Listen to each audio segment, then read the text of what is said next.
Nah bang, ini kami nih kan masih masa kuliah nih kan. Pengen tahu nih pas abang kuliah tuh kan kayak mana tips santainya nih biar enjoy menjalani teknik kimia ini bang. Kalau perasaan teknik kimia emang gak ada enjoy ya. Tapi biasa ya. Biasa.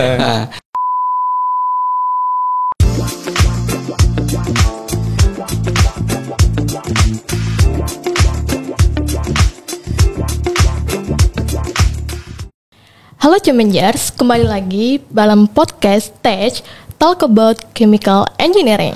Lebih banyak tahu tentang teknik kimia bersama Himateki. Nah, sebelum itu izinkan kami untuk memperkenalkan diri. Saya Ainesis Ringo-Ringo. Saya Redo Aditya Grinaldi. Dan kami berdua akan memandu acara podcast Himateki Unri episode ketiga dengan tema An Engineer Journey from Campus to Industry. Chemengers, kita kan udah tahu nih kalau tema kita itu tentang perjalanan dari seorang engineer. Untuk itu, pada podcast kali ini kita juga akan ditemani nih oleh narasumber hebat kita yang mana beliau merupakan alumni Teknik Kimia Unri tahun 1996 dengan program studi D3 dan melanjutkan S2-nya di Unri juga pada tahun 2014. Nah, abang ini juga memiliki pengalaman di berbagai industri yang ada di Riau nih, seperti PT Piramid Riau Perkasa, PT RAPP, PT Riau Bintang Persada, PT Comsers Joint, dan PT Bumi Siap Pusako Pertamina Hulu. Wah, banyak banget ya ternyata pengalaman kerja dari alumni kita ini. Wah, penasaran nggak nih? Banget dong, pasti ya. Narasumber hebat kita ini kan. Selain itu juga nih ya, Redo, alumni kita ini juga banyak memiliki pengalaman pendidikan non-formal di bidang K3 atau juga kita taunya bidang QHSE. Nah, itu kan dari profil dari abang kita dan narasumber hebat kita nih. Pasti teman-teman Chemengers yang di rumah nih pasti penasaran nih siapa narasumber hebat kita nih. Pasti pengen kenal juga kan? Pasti dong, Chemengers pasti penasaran kan. Mungkin langsung aja ya Redo kita lanjut ke perkenalan narasumber kita. Jadi narasumber kita pada saat podcast episode ketiga ini adalah Bang Ahmad Fadli. Mungkin abang bisa nih say hi dulu dengan Chemengers yang ada di rumah. Hai Chemengers yang ada di rumah, apa kabar semuanya? Ya pasti baik lah ya. Halo bang. Halo juga adik-adik nih. Ada adik teknik kimia ya. Iya bang. Gimana bang? Puasanya udah hampir seminggu kita jalani ini bang. Alhamdulillah puasa. Kerja nggak kerja harus kerja ya, dan harus tetap happy gitu ya pentingnya. Iya. Kan sebelum abang kesini nih, boleh nggak ceritakan sedikit lah perjalanan abang dari rumah ke Unri ini kan? Di sini ya, Okay. Perjalanan ke sini. Ya seperti biasanya beberapa hari yang lalu saya dihubungi dari Himateki by WA. Kak, ini Kanda, ini ada acara podcast dari Himateki dan saya tuh yang namanya kalau udah anak teknik kimia, fakultas, kampus, yang ujung-ujungnya dunia pendidikan, saya welcome. Ya, welcome banget itu. Jadi ya saya langsung lihat kapan rencananya. Jadi schedule, ternyata saya lagi libur, lagi off. Ya udah welcome, saya bilang kapan gitu. Ya udah eksekusi. Tadi biasa kalau pagi-pagi setelah sahur, sholat subuh, terus ternak teri ya, jemput anak antar istri. Terus ya udah selesai kita langsung ke Panam dan sampai di kampus saya lihat wah banyak kali pembangunan sekarang ya. Jadi saya bingung mau lewat mana ya, akhirnya udah sampai juga di sini. Berarti memang pas kali ini kan kami ngundang abang nih di sini ya kan. Pas banget ya lagi kosong dimudahkan, abangnya. Dimudahkan Ya. gitu ya. Berarti memang jodoh gak sih kita ngundang abangnya? Pasti itu. Ini kan bang, setelah abang melihat nih banyak pembangunan di Universitas Riau kita tercinta nih bang, gimana bang kesan abang pertama nih melihatnya? Ya alhamdulillah ya, dulu dengan keterbatasan fasilitas-fasilitas yang ada teknik kimia khususnya, itu kan labnya juga terbatas, peralatan juga terbatas gitu ya. Tapi dulu saya lihat kemauan mahasiswa-mahasiswanya itu luar biasa. Jadi kita banyak inovasi-inovasi itu dulu ceritanya. Oh ini gimana nih pakai ini, oh ini gimana pakai ini. Nah sekarang bangunannya juga cukup bagus ya. Bagus ya, bagus, banyak pembangunan banyak ya pembangunan. Saya lihat juga di teknik kimia juga itu ada lab petrokimia gitu ya. Benar, dan jangan jadi kita bangun dan kita rawat dengan baik ya. Semoga itu bisa lama, bisa panjang dan bisa bermanfaat bagi semua. Ya bukan hanya teknik kimia tapi fakultas teknik maupun Unri secara umum ya. Itu yang harapan kita sih. Wis, sangat bagus nih kan kesan pertama yang dapat abang simpulkan ketika pertama kali nih, sudah lama ketika dia ingin ke Universitas Riau lagi. Dan cukup lama juga ya berarti rentang abang boleh kembali lagi ke sini, juga boleh melihat lingkungan dari univ tercinta kita ya, Universitas Riau. Nah bang, ini ada kita mulai pertanyaannya kan. Udah Mungkin langsung dong ya. masuk topik ya, Bang, ya. Topik ya. To the point ya. Mungkin kita ini pertanyaan mungkin mengilas balik nih bang ke waktu abang kuliah nih, waktu di Universitas Teknik Kimia. Nah, ini mungkin para pendengar nih tentang teknik kimia ini ingin mendengarkan nih kayak mana kesan abang nih dan hal apa yang menarik bagi abang ketika abang kuliah di Teknik Kimia Undri bang. Oke, saya nggak mau kasih jawabannya muluk-muluk ya. Jadi ceritanya dulu saya itu arahnya waktu SMA itu cenderung sebenarnya bukan mau kuliah tapi ke dunia militer lah ceritanya gitu ya. Tapi nggak tahu nggak jadi gitu ya. Jadi waktu itu ada nih alumni anak mahasiswa Undri Teknik Kimia itu datang kunjungan ke sekolah. Nah di sekolah tuh diceritakan bahwa saya nanti kalau orang teknik kimia nih begini kerjanya di pabrik. Wah waktu itu wah nih hebatnya kerja di pabrik ya. Kan kita gambaran dulu maklum ya kita nih waktu informasi masih terbatas. Masih awam ya. Masih awam banget. Jadi melihat wah kalau kerja di industri pasti gajinya gede kan gitu konsepnya ya. Wah, gaji gede. Ya belum tuh itu aja. Tapi waktu itu saya ada dua pilihan, apakah teknik sipil apa teknik kimia. Wah, karena kalau teknik sipil saya lihat ini memang dulu kebetulan keluarga dari banyak orang background sipil kontraktor kerjanya bagus, kerjanya perginya rapi, balanya kucek gitu. Nah teknik kimia ini saya belum tahu nih gimana. Jadi waktu dulu kita UMPTN ya, UMPTN. Jadi UMPTN itu saya pertama kali bingung tuh teknik sipil teknik kimia. Akhirnya saya ambil teknik kimia. Nah, jebol lah teknik kimia. Jebol yang teknik kimia ya kan, wah pulang.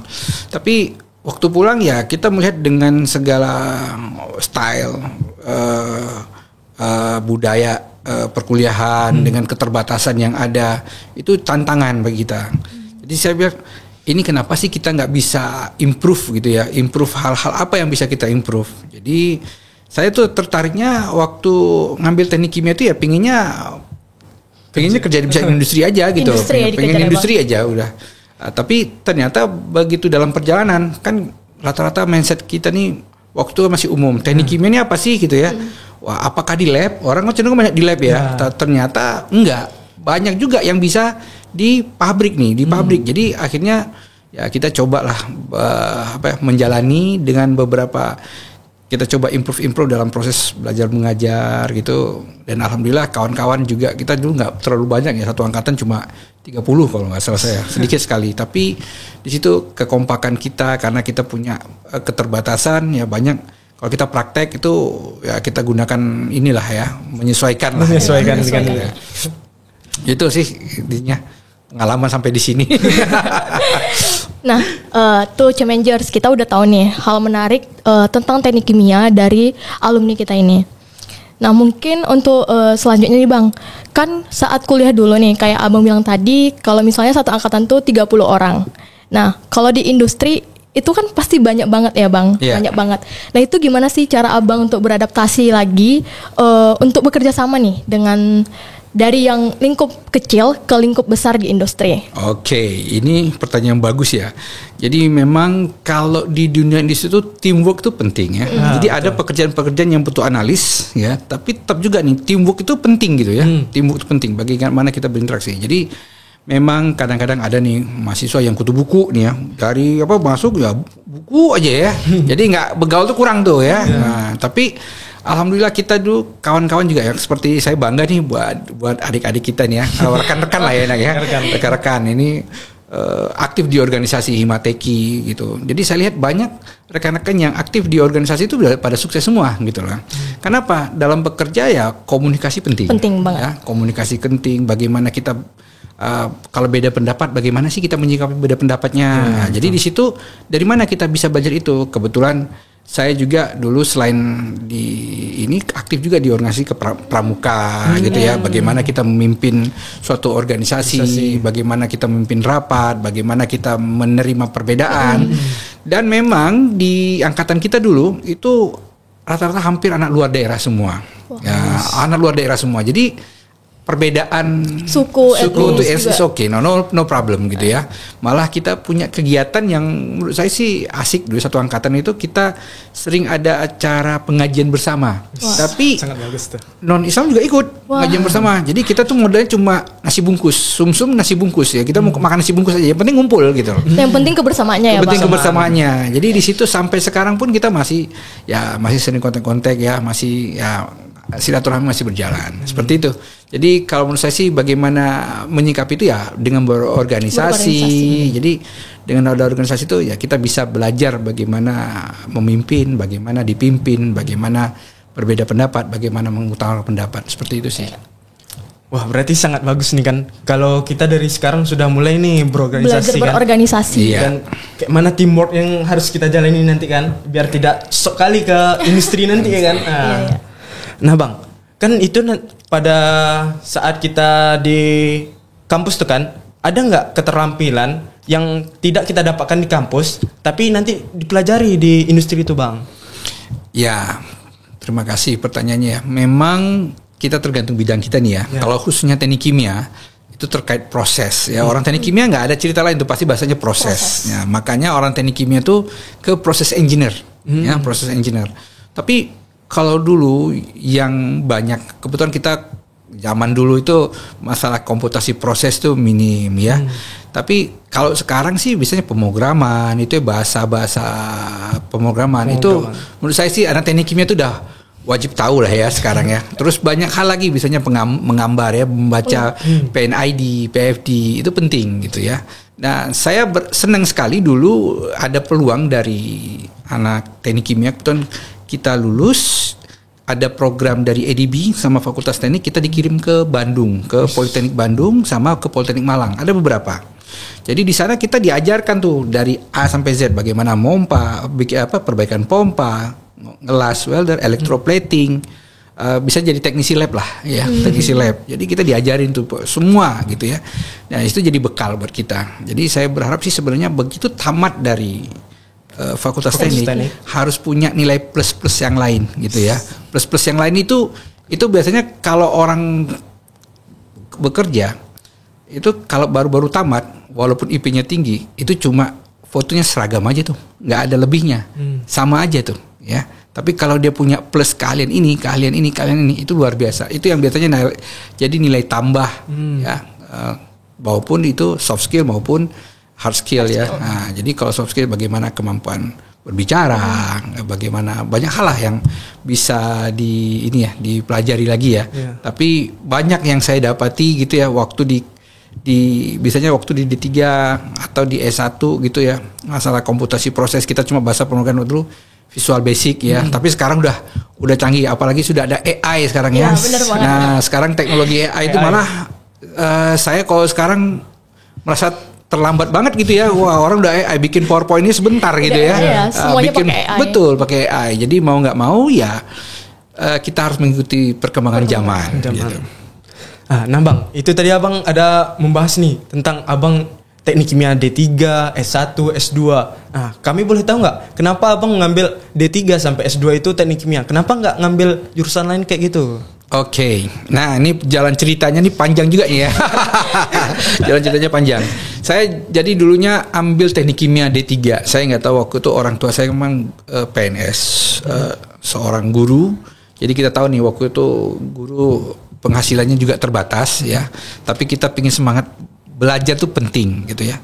Jadi waktu kita ambil D3 tuh biar cepat tamat, cepat bekerja ceritanya kan ya. Cepat tamat, cepat bekerja. Nah, tapi memang begitu saya ambil D3, saya pengen ambil S1. Waktu itu bukan S1 malah ambil S2. Jadi sempat tamat D3 tuh saya coba ke Nanyang Technology University sama di UTM ya, University Teknologi Malaya. Kita coba mendaftar gitu. Cuma untuk ambil master di sana itu ada pre-master jadi ceritanya. Jadi tapi tentu kan living cost juga, study cost juga kita mikirkan, waduh gimana ya. Dan pada pre-master gitu setahun atau 2 tahun juga kita mau kayak matrikulasi lah ya kalau apa tuh ya. Jadi menyesuaikan. Akhirnya sama orang tua sama keluarga semuanya dinasihati udah deh ambil kuliah S1 aja nih di Indonesia. Nah, jadi di beberapa kampus dapat pilihan lah. Waktu itu ambil di Universitas Diponegoro Semarang. Nah, ambil di sana, ambil teknik kimia. Nah, waktu itu saya pinginnya malah cenderung material engineer. Wah, jadi mau pengen jadi material engineer nih. Kelihatannya potensi nih ke depannya kan. Tapi setelah masuk kuliah, saya lihat nih potensi ke depannya malah masalah environment yang kerennya nih gitu ya. Jadi ikutlah kursus AMDAL.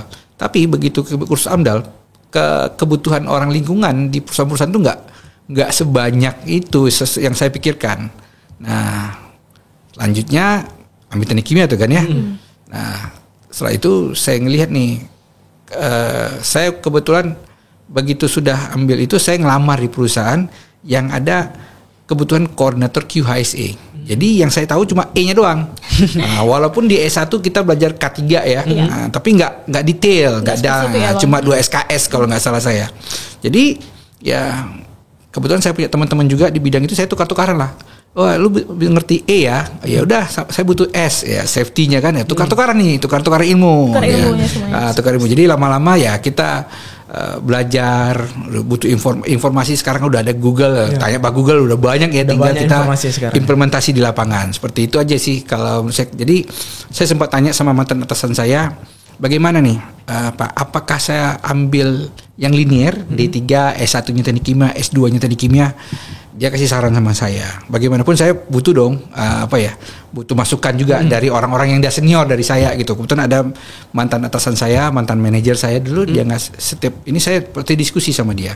Jadi dia kasih arahan, Fat, kalau kamu intinya kalau udah sampai di level manajer gitu ya, itu harus bisa melihat perusahaan itu dari helicopter view. Ya, jadi tidak bisa, memang waktu saya pengen manajerial level misalnya kayak magister manajemen gitu kan.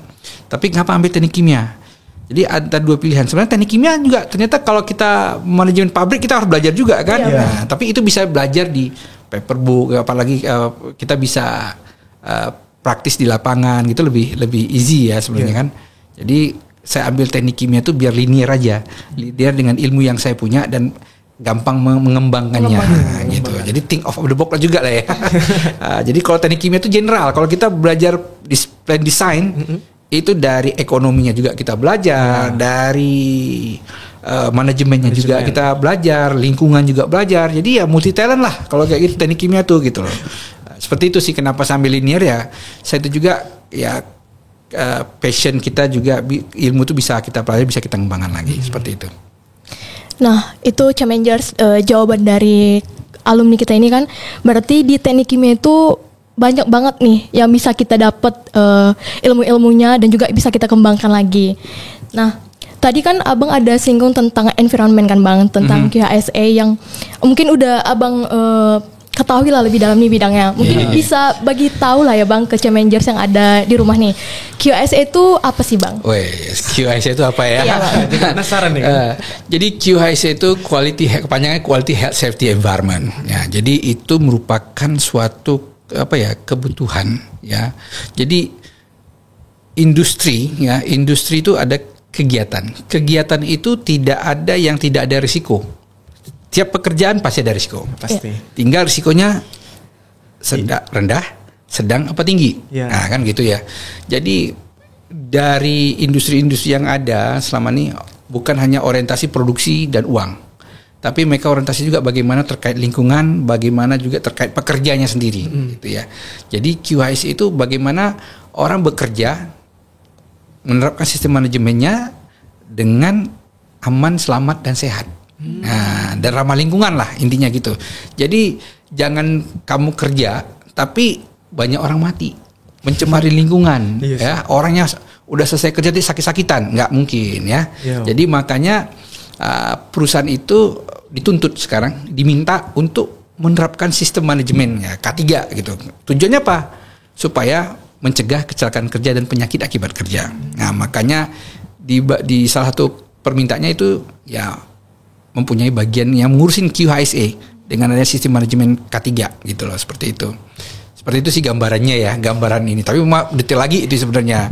Tapi ya satu pesan saya, kalau kawan-kawan nanti kerja, misalnya Ines nih, misalnya mau ngelamar kerja di perusahaan, carilah perusahaan yang benar-benar mempunyai QHSE yang bagus. Kenapa begitu? Karena kalau perusahaan QHSE-nya bagus, sudah pasti perusahaannya bagus. Itu sudah pasti. Sudah pasti itu. Kalau QHSE-nya bagus, itu pasti perusahaannya bagus. Tapi kalau QHSE-nya jelek, lebih nggak usah. Ya, lebih nggak usah. Cari perusahaan lain. Ya, kenapa? Orientasinya seperti itu. Kalau perusahaannya QHSE-nya bagus, pasti perusahaannya bagus. Jadi jangan sampai nanti kita kerja di sana kita tuh ngantar nyawa, gitu ya, mencemari lingkungan. Nanti kita juga susah, kan gitu. Kita kan kerja juga mau sehat, kan? Itulah seperti gambarannya. Nah, teman-teman Cimengers, ini tadi pelajaran penting nih, kayak mana QHSE itu. Nah, ini Bang, bagi teman-teman Cimengers nih yang mahasiswa teknik kimia nih, jika ingin mengikuti konsep atau di bidang QHS ini Bang, keterampilan khusus apa yang harus mereka kuasai ini Bang sebelum mereka terjun ke bidang tersebut? Ya banyak sekali ya. Jadi QHS ini kalau saya lihat nih, saya pelajari banget, memang multidisiplin. Tapi anak teknik kimia itu memang benar-benar matching banget gitu dengan ini. Karena saya lihat di beberapa perusahaan itu banyak orang QHSE-nya namanya orang-orang teknik kimia gitu. Banyak orang-orang teknik kimia. Terutama proses ya, safety proses itu. Jadi tidak semua orang tahu tuh bagaimana safety proses itu. Itu orang-orang teknik kimia yang tahu. Bagaimana reaksi, ada eksotermis, endotermis kan ya. Pressure tinggi ya, suhu tinggi. Nah, itu kaitannya orang-orang teknik kimia gitu. Orang nggak tahu tuh proses itu, makanya banyak ledakan itu ya itu tugas kalian. Safety proses itu memang orang teknik kimia, isinya orang teknik kimia. Itu khusus banget itu, nggak susah itu sama orang lain. Itu pertama. Terus saya juga dulu ceritanya ya tadi tuh Kemalangan ya, Kemalangannya saya ambil E karena pinginnya lingkungan, tapi begitu saya masih kurang QHS ya, akhirnya tukaran dan setelah itu saya orang QHS itu belajar terkait dengan peraturan perundang-undangan dan standar-standar. Nah, jadi di kita itu ada peraturan tenaga kerja, ya, peraturan perusahaan Republik Indonesia itu mengatakan bahwasanya ini standarnya ini aturannya begini ya. Nah, di situ yang kita biasanya mengikuti aturan-aturan yang ada, standar-standar yang ada. Terus dari pelajaran itu juga kalau anak teknik kimia begitu mau jadi orang QHSE gitu ya.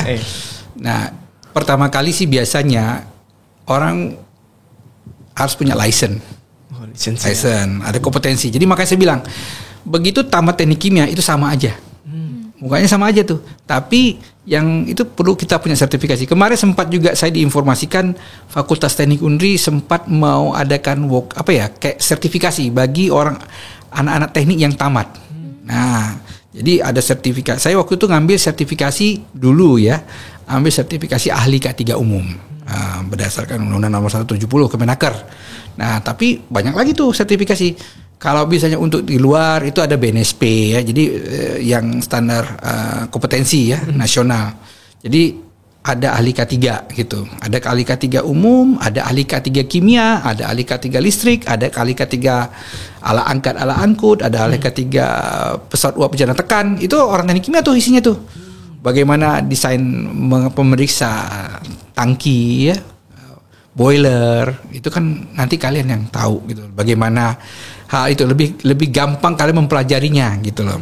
Jadi banyak yang mengenai safety ini khusus ya. Kita mendesain tangki, kita mendesain alat proses, perancangan alat proses. Kita biasanya pompa juga kita ikut ya. Jadi biasanya itu ada proses, ada risiko di situ. Nah, nanti ada hazard, ada hazard itu. Jadi banyak hal sebenarnya. Tapi kalau di awal-awal ya sertifikasi ahli K3 gitu ya, itu penting. Jadi kalau saya kemarin kebetulan saya juga kerja di perusahaan, saya juga jadi instruktur K3 gitu ya. Instruktur K3 di beberapa, ada di Kemenaker, ada juga di BNSP, dan untuk industri migas juga ikut juga ya di LSP Migas Cepu gitu ya, sebagai instruktur juga di sana. Dan saya lihat memang kemampuan bidang K3 itu adalah kemampuan sertifikasi kompetensi yang wajib dimiliki oleh para engineer sekarang. Ya, gitu, supaya industri itu lebih safe, lebih aman, dan lebih ramah lingkungan. Seperti itu sih intinya.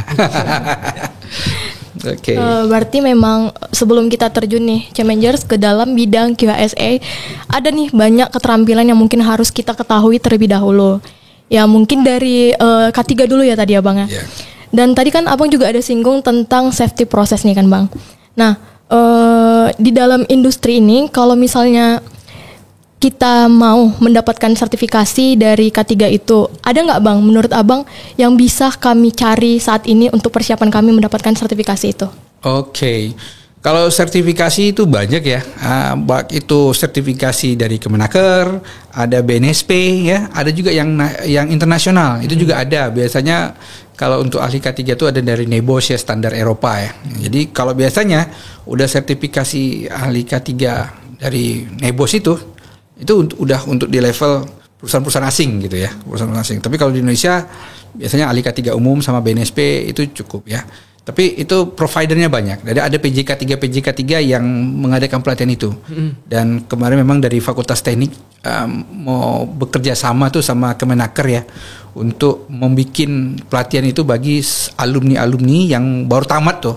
Jadi begitu dia udah tamat teknik kimia atau teknik di teknik itu plus dapat sertifikasi itu gitu, seperti itu ada kompetensi tambahan gitu ya, karena seperti saya bilang tadi dunia, jadi kalau kita ambil sertifikasi itu nanti kita ada praktek lapangan, kita belajar dengan aturan-aturan ya, standar-standarnya apa, jadi seperti itu, jadi kita bisa best practice juga nanti di lapangan ada prakteknya, jadi minimal kita udah tahu tuh standar apa yang mau dipakai dan pemenuhan peraturan perundang-undangannya sudah ada. Nah seperti itu ya.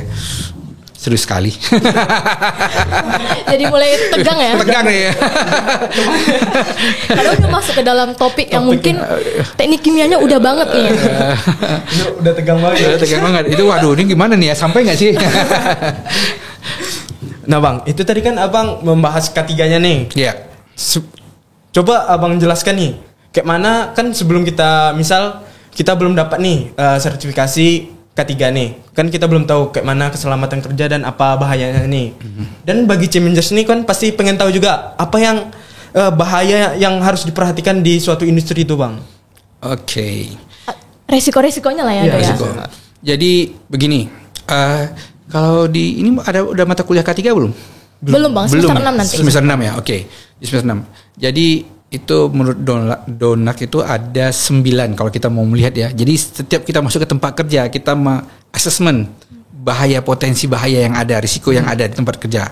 Jadi salah satunya biasanya ada bahaya fisika ya, bahaya kimia. Contoh misalnya kita kerja sekarang nih. Kita kerja di ruang podcast ini. Itu kita perlu detail misalnya membaca atau detail menulis atau apa. Kalau pencahayaannya kurang redup, pasti susah.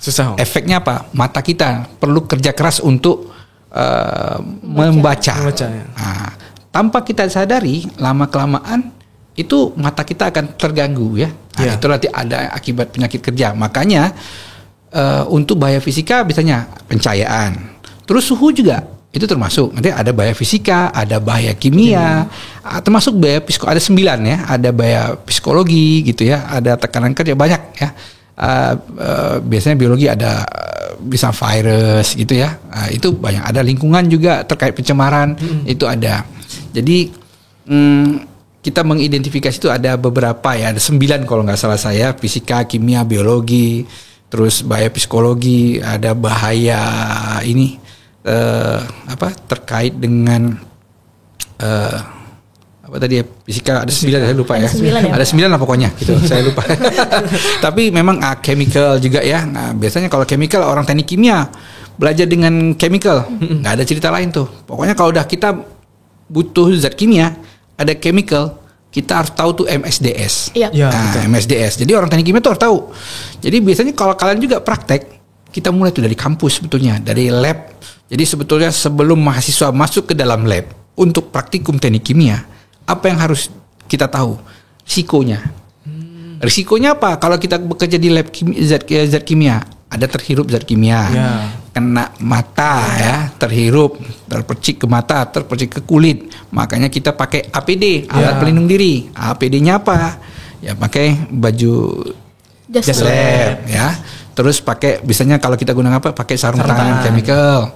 Terus untuk masker ya kan. Nah, tapi masker pun bukan masker yang ini masker medis, enggak, beda bahaya, beda APD-nya ya, seperti itu. Pakai safety Google, hal seperti itu. Jadi selanjutnya kalau kita gunakan zat kimianya apa? Nah, itu harus misalnya H2SO4, konsentrasinya berapa? Itu ada MSDS, Material Safety Data Sheet. Isinya apa? Isinya zat kimia ini chemical properties-nya seperti apa, physical properties-nya seperti apa, bahaya terhadap lingkungan apa, bahaya terhadap kesehatan seperti apa, kalau kena terhadap manusia seperti apa, kalau kena lingkungan seperti apa, penanganan seperti apa, itu udah ada di MSDS itu. Jadi wajib sebenarnya mahasiswa untuk praktik itu tahu.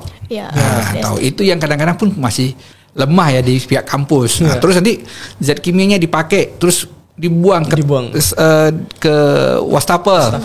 Penanganan limbahnya seperti apa? Apakah dibuang ke lingkungan aja seperti itu? Nah, itu kan harus ada juga ya. Itu yang sebenarnya kita di kampus tuh harus udah belajar sekali ya untuk hal gitu ya. Jadi biar care juga next ke depan seperti apa. Jadi kalau bisa nanti kalian lihat lab-lab di luar kampus-kampus doang itu udah nggak sembarangan orang bisa masuk ke dalam lab ya, terbatas. Hanya orang yang betul-betul paham terhadap pekerjaan dan paham terhadap risikonya. Nah, seperti itu. Nah, tadi kan kita udah singgung nih pakai jas lab, pakai sarung tangan. Nah, itu di praktikum kita juga pakai itu kan dong. Ya, betul. Berarti memang dari kampus tuh banyak lah ya yang kita dapat juga hal-hal kecil yang mungkin akan kita temukan lebih besarnya lagi di industri. Dari hal-hal kecil kayak pakai jas lab tadi, sarung tangan dan juga pakai masker. Nah Bang, ini kita lanjut pertanyaannya kan. Nah, kan tadi Abang udah banyak berkalang buana nih di berbagai industri, banyak pengalamannya kan. Nah, ada nggak momen-momen terbaik apa kesan Abang tuh berada di dalam suatu industri gitu Bang? Yang mungkin challengers di rumah ini penasaran lah, pengalaman apa sih yang menarik yang Abang dapatkan? Oke.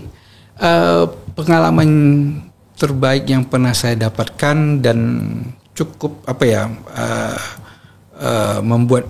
menyemangatkan diri. Jadi saya kerja di sebuah perusahaan, saya nggak sebut perusahaannya apa. Itu memang berat gitu ya, berat, kerja hujan-hujan malam gitu ya.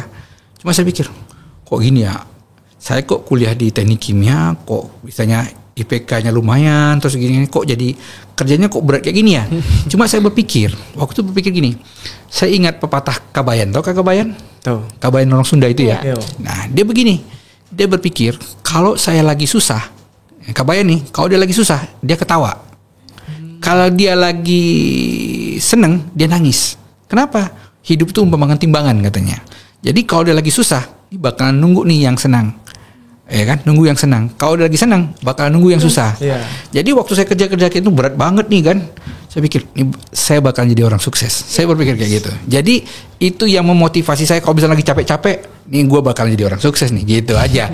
Menghibur diri. Tapi memang alhamdulillah ya, memang itu suatu yang bisa memotivasi saya bahwasanya lu lagi capek, lu lagi kerja keras. Ini buat lu ke depan besok gitu ya. Buat masa depan kamu juga gitu.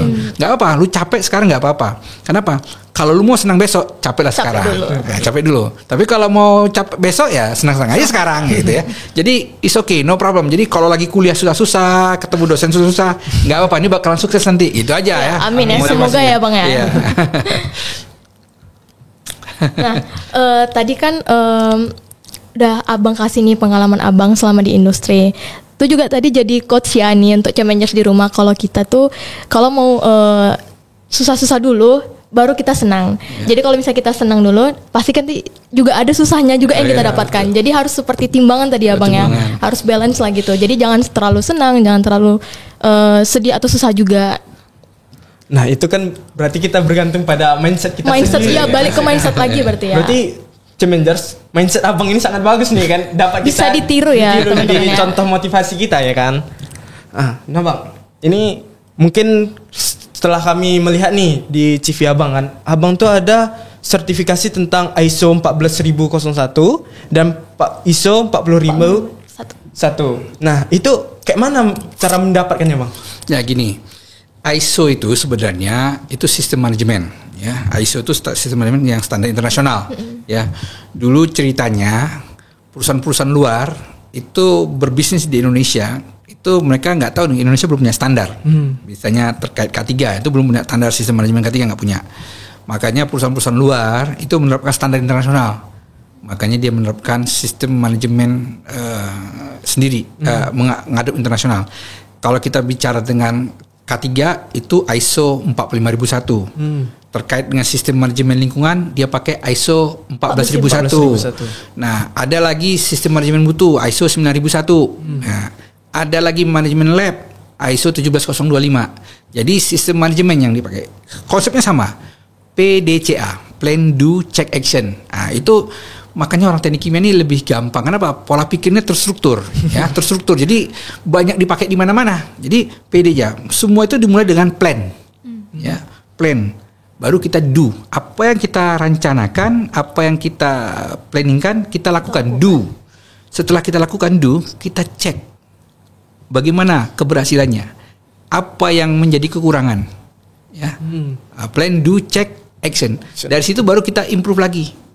Ya, kita improve lagi. Baik, seperti itu. Dia sirkulasi PDCA tuh.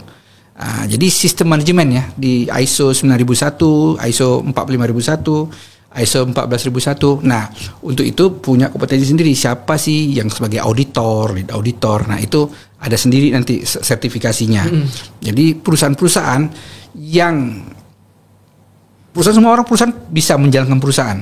Tapi bagaimana menjalankan perusahaan yang baik dan benar, ya itu. Dia harus punya sistem manajemen ya, yang berstandar ya. Nah, itu makanya kalau dia perusahaan itu sudah menerapkan sistem ISO 14001, ISO 45001, berarti dia udah standarnya udah mengikuti, udah benar nih jalannya. Tinggal bagaimana dia PDCA, improvement, continue improvement, berjalan terus ya. Jadi perusahaan itu makin lama makin maju gitu. Seperti itu sih. Nah, Cimengers, pasti ini para teman-teman Cimengers yang di rumah ini pasti penasaran kan, bagaimana suatu perusahaan ini dapat mendapatkan ISO yang sudah disebutkan tadi ya. Kan? Nah, coba abang jelaskan kan, bagaimana cara suatu perusahaan itu agar dia mendapatkan standar ini yang sesuai dengan pemerintah lakukan gitu bang, regulasi dari pemerintah gitu. Oke. Jadi sebenarnya di pemerintah itu ada, misalnya K3 tadi ISO 45001 itu di standar internasional di bidang K3, kesehatan keselamatan kerja. Itu standar internasional. Tapi pemerintah kita juga sudah menerapkan itu mulai PP 50 tahun 2012. Setiap perusahaan yang mempekerjakan lebih daripada 100 orang atau perusahaan yang berisiko tinggi ini pekerjaannya tuh bisa mengakibatkan fatality lah, meninggal atau kebakaran, ledakan, pencemaran lingkungan, itu wajib menerapkan sistem manajemen K3. Jadi wajib. Jadi perusahaan itu wajib menerapkan, misalnya perusahaan besar nih, ya pabrik itu orang teknik kimia pasti tuh risikonya pasti ada ledakan, ya ada pencemaran lingkungan, ledakan pasti ada mengakibatkan kematian, itu wajib menerapkan sistem manajemen K3. SMK 3 mengacu pada PP 50 tahun 2012. Jadi itu udah ada standarnya, ada aturannya, bahwasanya ya prinsipnya sama, PDCA, Plan Do Check Action. Jadi risiko terhadap lingkungannya apa, atau risiko kegiatan kita misalnya gini, kita punya perusahaan pulp paper lah misalnya, pulp paper. Di pulp paper itu ada proses kimianya. Kita harus mengidentifikasi kegiatan kita ini yang berisiko terhadap K3 itu apa aja. Nah, risikonya apa? Mitigasinya apa? Sehingga tadi kita mengidentifikasi risikonya. Terus kita analisa mana risiko tinggi, mana risiko sedang, mana risiko yang rendah. Dari risiko tadi yang tinggi, sedang, rendah, itu kita mitigasi nih. Terutama yang kita utamakan adalah risiko tinggi. Nah, risiko tinggi nih, dari risiko yang tinggi kita harus menurunkan dia menjadi risiko paling rendah. Menjadi risiko itu bisa kita terima. Contoh misalnya, kalau kalian misalnya pergi ke Pekanbaru menuju Dumai, membawa mobil kecepatan 180 km per jam. Lanjut. Intinya gimana? Peluang dia tabrakan sama kecelakaan dia itu seperti apa? Pasti ya probability sampai. Jadi risikonya tinggi. Kalaupun risiko tabrakannya tinggi, dan kalau terjadi tabrakan, pasti dia meninggal. Itu potensi tinggi. Nah, bagaimana cara memitigasinya? Pertama, misalnya kita harus melakukan, ada hierarki pengendalian, ada eliminasi, substitusi, engineering control ya. Nah, kita biasanya kurangi kecepatan. Dari 180 kita kurangi menjadi 60 km per jam. Terus kita melakukan pre-trip inspection, mobilnya bannya kita periksa dulu, gimana sih bannya botak nggak, kan? Terus ada safety belt nggak? Ada. Kita pasang safety belt. Kita punya SIM nggak? Punya. Terus kita pakai airbag nggak? Jadi itu juga yang harus itu cara bentuk mitigasi, ya. Sama biasanya Aditya nih ya, mau ke rumah pacarnya gitu. Bapak pacar itu galak ya, galak. Nah, bagaimana supaya sampai di rumah pacarnya bapaknya nggak marah? Jadi welcome ya Bang. Jadi welcome, pasti bawa mie ayam kayak apa ya kan. Jadi bapaknya welcome nih gitu ya. Seperti itu. Jadi secara otomatis di otak kita sebenarnya secara ini alami itu udah ada tuh ya. Bagaimana manajemen risiko lah seperti itu ya. Nah, jadi hal-hal gitu sebenarnya ada spesifik yang teknik kimia yang tahu orang yang lain belum banyak tahu gitu. Seperti itu. Nah, nih dari yang sudah disampaikan oleh alumni kita ini, ternyata teknik kimia itu sangat banyak ya prospek kedepannya dan juga banyak juga yang harus dipelajari yang mungkin nggak didapatkan dari orang-orang di luar teknik kimia ya Bang ya. Kan tadi kami juga udah lihat CV Abang nih. Kalau Abang juga pernah bekerja di PT RAPP sebagai proses operator. Yeah. Nah, tadi kita udah bahas tentang K3. Yeah. Udah fokus ke K3-nya. Sekarang kita pengen tahu nih Bang, mungkin Challengers juga pengen tahu tentang proses operator itu Bang. Mungkin Abang bisa jelaskan sedikit saja. Oke. Proses operator ini memang intinya kita di situ ada proses ya. Dari chip kayu kita masak di digister ya, digister terus nanti di press, setelah itu kita bleaching, itu ada proses kimia, ada proses mekanik ya. Jadi tugas kita proses operator tuh ada dua tuh, ada yang operator lapangan, ada operator DCS. Jadi operator lapangan tuh bagaimana operasi itu berjalan dengan normal ya, dengan parameter yang ada. Nah, DCS itu mengontrol tuh di ruang control room. Nah, jadi kita harus komunikasi tuh antara operator lapangan sama operator yang di ruang control room. Nah, kelebihannya orang teknik kimia di situ. Jadi di situ tuh ada pompa, ada tangki, ada instrumen lain, alat valve gitu. Nah, keuntungan saya di situ begitu kita jadi proses operator, kita tuh harus tahu instrumen, harus tahu electrical, harus tahu mechanical, walaupun dikit-dikit. Jadi begitu ada umpama gini lah ya, lebih gambarnya. Kalau kita bawa mobil, kita tuh operator bawa mobil nih, tapi bisa nggak sih kalau mobil itu air wipernya habis, kita bawa ke bengkel ganti air wiper, bisa nggak? Bisa. Tapi bisa nggak kita ganti sendiri? Nggak. Bisa kita ganti sendiri, kita air wipernya kita ganti sendiri ya. Jadi kalau operator proses tuh, kalau minor perbaikan minor itu bisa kita lakukan sendiri sama operator proses. Tapi kalau perlu yang detail lagi itu kita panggil orang mechanical atau orang electrical atau orang instrumen untuk memperbaiki alat kita. Tapi kalau perbaikan yang kecil itu masih memungkinkan kita lakukan gitu. Jadi intinya seperti itu ya. Dia mengawasi bagaimana operasi produksi itu bisa berjalan dengan normal di lapangan seperti itu. Sangat bagus nih kan. Menarik kali ya, Redo. Harus kunjungan lapangan langsung ya. Iya. OTW sih sepertinya ya. Makanya begitu cerita itu baru nampak nih gambarannya ya. Karena ketika di pabrik itu sendiri kita juga jadi lebih terbuka juga nih. Oh, betul. Ternyata ini nih yang kami pelajari kemarin, ini nih yang kami dapetin kemarin di kuliah gitu. Iya, seperti yang saya bilang tadi, kalau orang teknik kimia yaitu kalau kita ngeliat gajah, ya kita lebih tahu nih, oh gajah seperti itu. Tapi kalau di kampusnya teori doang kan, gajah begini. Tapi kalau begitu kita lihat langsung, kita bisa banyak bercerita, kita bisa paham banyak yang di teori nggak ketahui tapi di prakteknya ada. Gitu. Nah, pengalaman Abang ini kan udah sangat jauh ya, lebih dari 20 tahun nih di dunia industri, banyak banget ya dapat pengalamannya. Yang mungkin Challengers juga bisa diambil dari podcast kali ini tentang pengalaman-pengalaman yang udah dilalui dari alumni kita ini. Yang mungkin bisa jadi pegangan juga ya Doya untuk kedepannya kalau misalnya kita mau terjun di dunia industri lebih dalam lagi, ya kita punya bidang yang harus kita fokuskan dan punya keterampilan juga harus kita persiapkan juga. Nah Bang, kami ini kan masih masa kuliah nih kan, pengen tahu nih pas Abang kuliah tuh kan kayak mana tips santainya nih biar enjoy menjalani teknik kimia ini Bang. Kalau perasaan saya teknik kimia emang gak ada enjoy ya. Tapi biasa ya. Biasa. Nah, jadi Kalau take enjoy itu ya kita namanya tugas itu udah jadi makanan sehari-hari ya. Iya, Bu. Laporan praktikum itu saya masih ingat kalau kuliah itu ya maupun D3 maupun S1 itu sama ya. Jadi biasanya kalau dulu pulang kuliah praktikum, bikin laporan, paginya Revisi. ya kan? Itu udah makanannya gitu ya. Tapi ya saya ingat lagi tadi bilang bahwasanya kalau lu mau sukses ya, ini anggap aja itu suatu cambukan nih. Maksudnya lu susah sekarang, sukses akan nunggu. Itu aja. Nah, tapi kalau mau enjoy ya biasanya kita masih hobi, jalankan hobi masing-masing gitu ya. Hobi ada olahraga, is welcome ya kan. Kita kan harus bisa bagi waktu juga. Yeah. Harus bisa bagi waktu. Kapan waktu kita belajar, kapan kita waktunya olahraga, ya kapan waktu kita beribadah itu ada. Jadi mulai dari sekarang, mulai dari bangku kuliah ini, bangku sekolah atau bangku kuliah, bisa memanage waktu. Jangan terlalu nanti fokus nongkrong di kafe gitu ya. Bukan nggak boleh ya. Boleh. Tapi kalau day to day situ terus wah kacau juga ya.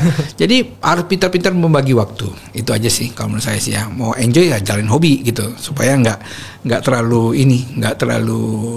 stres dengan kondisi. Tapi menurut saya sih enjoy aja sih ya. Nikmati kalau ya di lab ya ayo kita ngumpul sama kawan-kawan gitu ya. Seperti itu sih.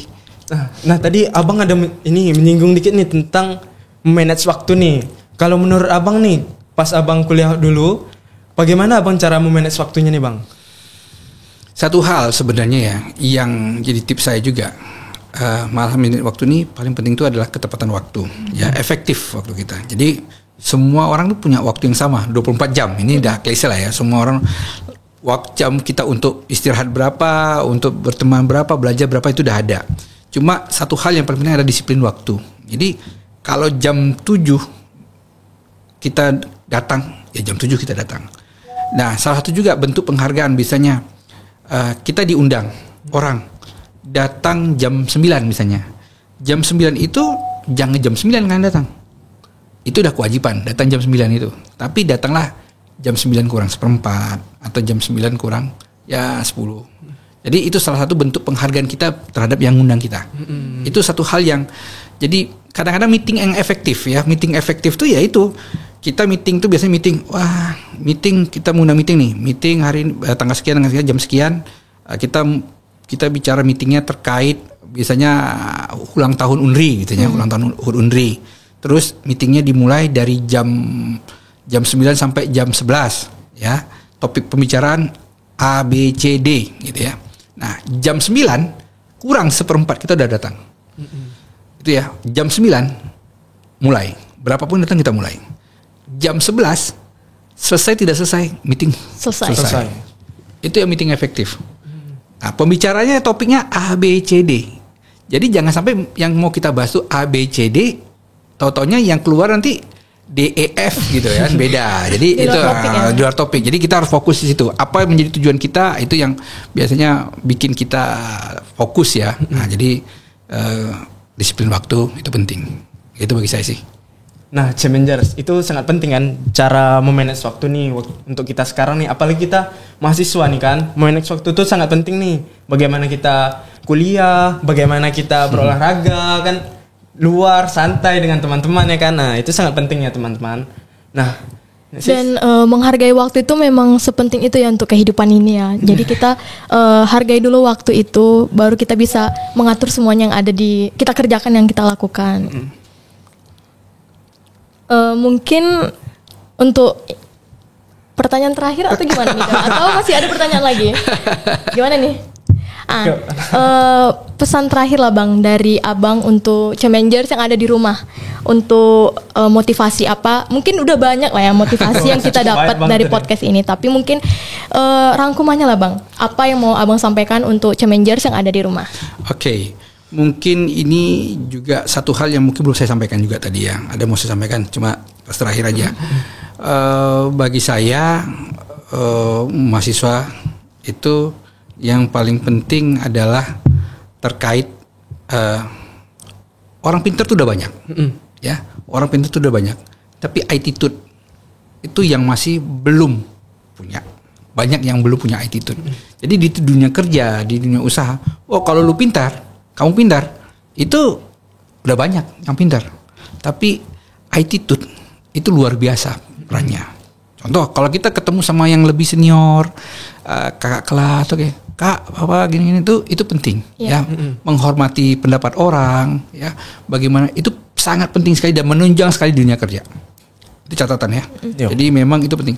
Terus yang kedua, nah ini jarang yang dipakai sekarang, think of the box, gitu. Jadi jangan kita berpikir linear. Jadi begitu ada masalah, kita hanya berpikir, oh begini nih caranya, enggak.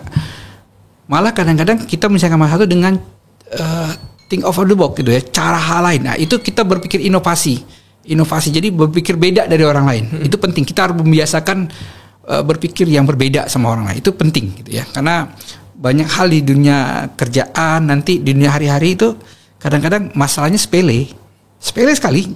Tapi karena otak kita tuh udah terlalu baku berpikirnya seperti itu, nah, kita nggak bisa berpikir dengan cara lain. Padahal dengan cara lain itu bisa diselesaikan. Jadi makanya dulu kalau kerja itu di helm perusahaan saya itu saya bikin bad boy. Bad boy itu apa? Bad boy itu dia anak bandel, tapi yang bukan negatif, yang positif. Jadi bad boy itu biasa anak yang nakal itu pintar. Pintar apa? Dia berpikir beda dari orang lain. Jadi saya menanamkan di pikiran saya itu bagaimana berpikir beda dari orang lain. Itu penting bagi saya ya. Jadi itu motivasi yang disiplin, terus attitude, sama juga think of the box gitu. Itu aja mungkin tips ya. Yes. Nah, itu sangat penting ya teman-teman. Motivasi ini sangat signifikan ya untuk kita nih. Iya, benar. Agar menjadi lebih baik ke depannya. Tadi udah disebutkan juga nih, ada attitude, ada think of the box, terus ada disiplin waktu. Nah, mungkin kalau kita terapin nih di hidup kita ya pasti kedepannya bakalan lancar ya Bang ya. Mungkin Amin. apa yang mau kita kejar, apa yang mau kita raih ya pasti kita dapat dengan kita menerapkan prinsip-prinsip ini. Ya, mungkin itu kan pertanyaan terakhir hari ini kan Bang. Pertanyaan menutup perjumpaan kah ini? Atau baiklah, mungkin cukup sekian ya podcast kali ini Chemengers. Nah, di lain kesempatan nih, mungkin kita bisa kembali lagi nih Bang, bertemu, membahas mungkin lebih detail lagi tentang industri atau mungkin pengalaman-pengalaman yang lebih menarik lagi lah untuk kedepannya Bang. Nanti kita dalami lagi tentang pengalaman Abang nih kan. Mungkin nanti pas Chemengers melihat video ini kan ada yang ingin ditanyakan lagi. Iya. Boleh. Kalau saya sih welcome ya, apalagi untuk teknik dunia pendidikan bagi saya sih welcome, free of charge gitu ya. Yeah. Jadi saya punya ada medsos juga. Nanti kalau bisa di ini ya di komunikasi atau apa sih welcome, nggak ada masalah. Makanya biasanya tadi sama Rifki itu langsung, Pak saya dari sini. Oke, welcome. Udah nyebutin kata kuncinya udah aman tuh udah. Teknik kimia gitu ya, udah aman itu udah. Ya mungkin Chemengers cukup sekian nih podcast episode ketiga dari Himateki Unri. Nah mungkin bakalan banyak nih podcast selanjutnya yang lebih menarik dari hari ini. Mungkin ini ada cenderamata Bang, kenang-kenangan dari kami nih agar dapat mengingat kami ini kan bahwa Abang pernah di sini kan di Himateki ini. Selalu diingat itu. Karena penuh perjuangan dulu ya. Iya sangat ya. Makanya teknik kimia itu masuk susah, keluarnya juga susah katanya ya. Katanya. Tapi mudah-mudahan enggak lah ya. Semoga ya Bang.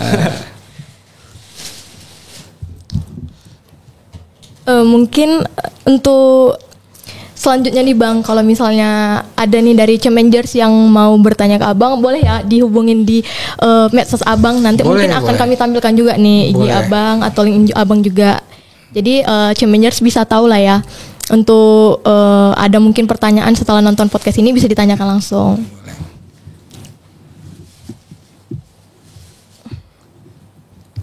Ini suatu program yang bagus ya. Jadi saya sangat support sekali. Makanya saya tanya, ini program ini kapan atau perlu improve lagi atau gimana kan? Itu banyak hal lagi yang mungkin next ke depan. Seperti yang kita bicara di luar tadi, bosnya kunjungan pabrik gitu ya. Kenapa? Kalau orang teknik kimia itu kalau belum kunjungan pabrik itu tempat kerjanya. Jadi kalau udah tahu itu gimana mana si pompa, mana si tangki, mana belt conveyor, mana digister, mana yang namanya distilasi ya, itu harus tahu gitu ya. Mau lihat oh ini. Yang cuma tahu pipa doang ya, semua orang tahu pipa, tapi seperti apa ya prosesnya itu biar tahu. Sangat bagus juga berarti kalau kita mengadakan kunjungan industri juga. Betul.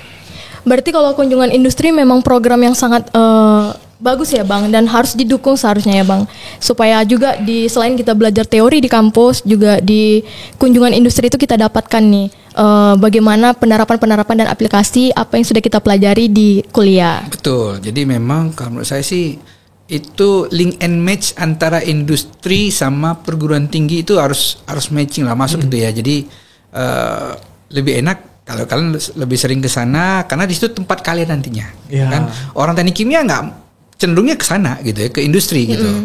Makanya saya bilang wah industri, wah gajinya gede gitu, mikirnya gitu ya. Mikirnya kayak gitu. Mikirnya gaji dulu. Gaji dulu gitu. Dulu. Mungkin itu Bang, tadi kami juga ada bilang ada mau kasih cenderamata untuk Abang.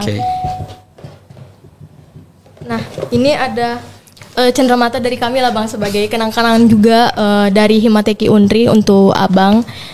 Dan boleh diterima Bang. Oke, saya buka langsung ya. Oh boleh. Nah, ini biar ngeliat nih. Nah, biar dibaca sekalian. Ups.